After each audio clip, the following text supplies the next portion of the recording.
माँ माँ जल्दी बाहर आओ, देखो भैया क्या लाए हैं। क्या है, इतना क्यों चिल्ला रही है? अरे माँ तुम आओ तो सही। हैं ये क्या ले आया विशु? माँ मुबारक हो, अपना एसी आ गया। हैं? अरे वाह, जुग जुग जिए मेरा बच्चा। तो रुक, मैं पूजा की थाली लेकर आती हूँ।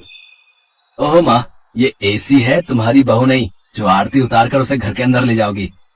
तू चुप कर, बस 2 मिनट रुक जा यहीं। कमला बहुत खुश थी। उसका बेटा विशाल घर के लिए नया एसी जो खरीद कर लाया था। दरअसल कमला के दोनों बच्चे इशिता और विशाल को बहुत गर्मी लगती थी, लेकिन अब जब विशाल बड़ा होकर कमाने लगा था तो अपनी कमाई से वो एक बढ़िया एसी खरीद कर ले आया था, जिसे देखकर पूरा परिवार बहुत खुश था। क्यों माँ, ठीक लग रहा है ना? भाई वाह, ये तो कमाल की चीज है। मुझे तो ठंड सी लग रही है, सच में कमाल की चीज है ये एसी। वैसे ही कितने का आया बेटा? अरे माँ, आप आम खाओ ना, गुठलियां मत गिनो। अरे हाँ माँ, आम भी रखे है ना, जल्दी से ले आओ ना। एसी में बैठकर आम खाने में मजा ही आ जाएगा कसम से। पगली कहीं की, तुम दोनों बैठो, मैं आम लेकर आती हूँ। कमला को मन ही मन अपने बेटे पर बहुत गर्व हो रहा था। विशाल के पिताजी बहुत पहले ही चल बसे थे, जिसके बाद बच्चों की पढ़ाई और घर के खर्चों में ही सारा पैसा खत्म हो जाता था। इसीलिए कमला अपने और अपने बच्चों के लिए ज्यादा सुविधाएं जुटा नहीं पाई। लेकिन अब घर में नया एसी आने से वो बहुत खुश थी। रात में इशिता ने तीनों का बिस्तर एसी वाले कमरे में ही लगा दिया। आज तो बड़ी बढ़िया नींद आएगी भैया। हाँ ईशु, तुझे ही आएगी। मुझे तो हर महीने इसी एसी की किस्तें चुकानी है। जब वो पूरी हो जाएंगी मुझे तो तभी चैन की नींद आएगी। अच्छा, वैसे कितनी किश्तें भैया? 1 साल की, अगली गर्मी तक पूरी हो जाएंगी। अच्छा, ये सब बातें छोड़ो। अब विशु बेटा ये बता, जो मैंने तुझे फोटो भेजी थी वो लड़की तुझे कैसी लगी? हाँ ठीक ही थी माँ। तो संडे को चले उसके घर? अब देखते हैं माँ, अभी संडे दूर है।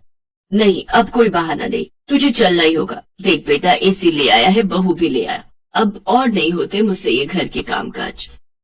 अच्छा ठीक है माँ, अब आराम से सो जाओ, चलेंगे संडे को, ठीक है? अब ना ना, मुझे तो यहाँ बड़ी ठंड लग रही है भाई।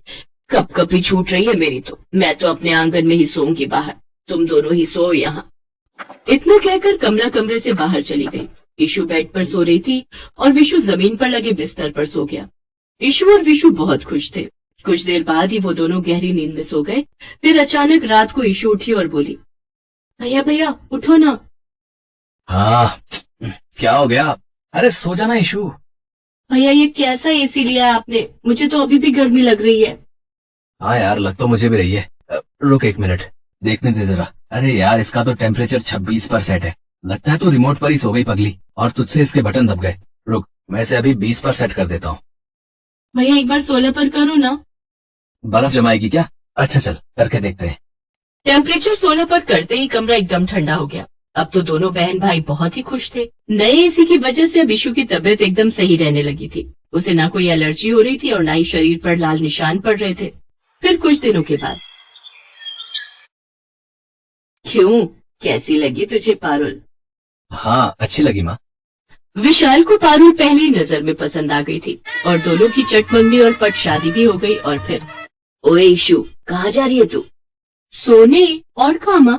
पगली है क्या? अब विशु की शादी हो गई है, उस कमरे में विशु और तेरी भाभी रहेंगी ना? ओहो, मैं तो भूल ही गई थी। पर माँ एसी। क्या एसी? चल मेरे साथ आंगन में सो जा।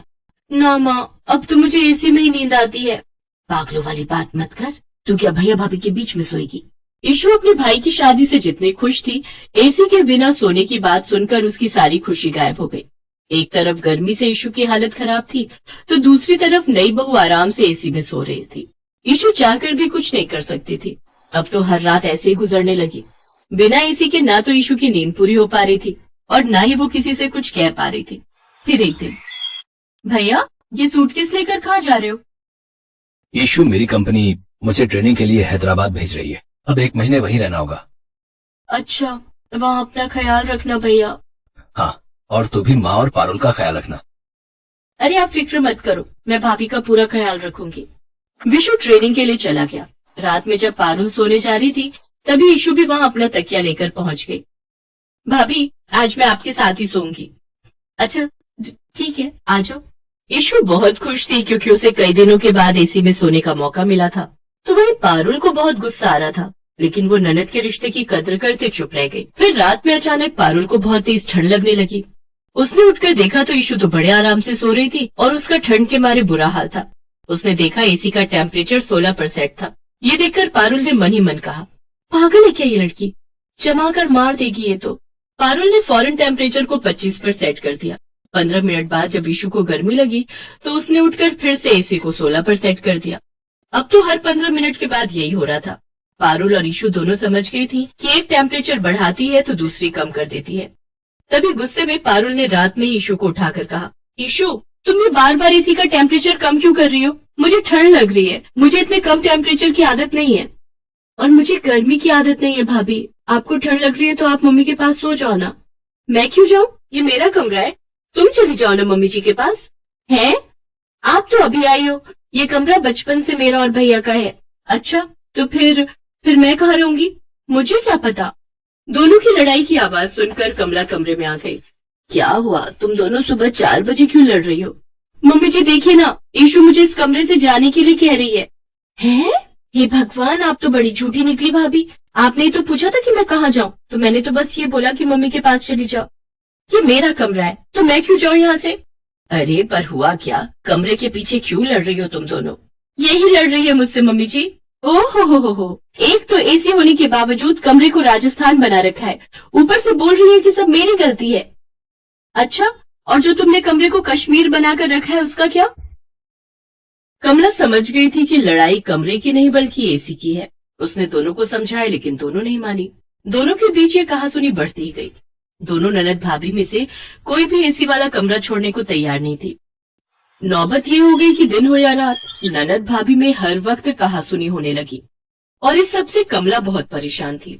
उसने विशाल को फोन पर सब कुछ बताया लेकिन विशाल के समझाने का भी कोई फायदा नहीं हुआ।